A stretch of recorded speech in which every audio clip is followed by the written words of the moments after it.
Hello friends, welcome back to my study buddy channel. আজকের topic হচ্ছে phrasal verb. আজকের এই ভিডিওতে আমি কভার করব প্রথম 10টা ইম্পর্টেন্ট ফ্রেজাল ভার্ব, যেগুলো ইংলিশের ফ্লুয়েন্সি এবং বিভিন্ন কম্পিটিটিভ এক্সামের জন্য ভীষণভাবে ইম্পর্টেন্ট। তো চলো দেরি না করে শুরু করা যাক আজকের ভিডিওটা। First one is get up, মানে ঘুম থেকে ওঠা। For example, I always get up at 6 AM, মানে আমি রোজ সকাল 6টায় ঘুম থেকে উঠি। সেকেন্ড ইজ কাম অ্যাক্রস, মানে হঠাৎ পাওয়া বা খুঁজে পাওয়া। For example, I came across an old diary, আমি হঠাৎ একটা ডায়েরি খুঁজে পেয়ে গেলাম।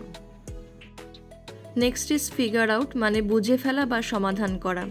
For example, I cannot figure out this problem, মানে আমি এই সমস্যার সমাধান করতে পারছি না। নেক্সট ইজ ক্যারি অন, যার মানে হচ্ছে চালিয়ে যাওয়া অথবা to be continue. Carry on your good work, মানে ভালো কাজ চালিয়ে যাও। Fifth one is give up, মানে ত্যাগ করা বা ছেড়ে দেওয়া। Give up your bad habits, মানে বাজে অভ্যাস ত্যাগ করো। Sixth one is make up, যার অর্থ হচ্ছে গল্প বানানো। যেমন she made up a story, সে একটা গল্প বানিয়ে নিল। আরেকভাবে ইউজ করা যায়, যেমন মিটমাট করা। They made up after fight, তারা ঝগড়ার পর মিটমাট করে নিল। নেক্সট ইজ টার্ন ডাউন, মানে প্রত্যাখ্যান করা। For example, he turn down the offer, সে প্রস্তাবটিকে প্রত্যাখ্যান করল। নেক্সট ইজ কল অফ, মানে বাতিল করা।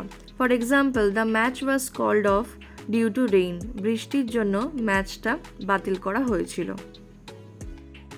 নেক্সট ইজ টার্ন অন, মানে চালু করা। Please turn on the light, লাইটটা চালু করো। এছাড়া আরেকটা এটার অপোজিট আছে টার্ন অফ, মানে বন্ধ করা। তো এটারই অপোজিট আমরা বলতে পারি please turn off the light অথবা সুইচটাকে বন্ধ করো। And the last one is do away with, মানে হচ্ছে তুলে দেওয়া অথবা বাদ দেওয়া। For example, the school did away with uniforms, মানে স্কুল ইউনিফর্ম তুলে দেওয়া হয়েছিল বা বাদ দেওয়া হয়েছিল। তো এই ছিল আজকের প্রথম 10টা ইম্পর্টেন্ট ফ্রেজাল ভার্ব। ভিডিওটা কেমন লাগলো জানিও। ভিডিওটা যদি ভালো লাগে তবে অবশ্যই লাইক, শেয়ার, সাবস্ক্রাইব করে দিও। সাবস্ক্রাইব না করলে আমার নেক্সট ভিডিও নোটিফিকেশন তোমাদের কাছে পৌঁছবে না। তোমরা আজকে যে পার্টটা কভার করলে, এই পার্টের মধ্যে তোমরা এখনও পর্যন্ত কটা কমন পেয়েছো সেটা জানিও, এবং তোমাদের নিজস্ব তৈরি করা মেক সেন্টেন্সও কিন্তু আমাকে লিখে জানাতে পারো। তাহলে নেক্সট ভিডিওতে আবার দেখা হচ্ছে খুব শিগগিরই। Till then keep learning with study buddy, যেখানে পড়া হয় স্মার্ট ওয়েতে।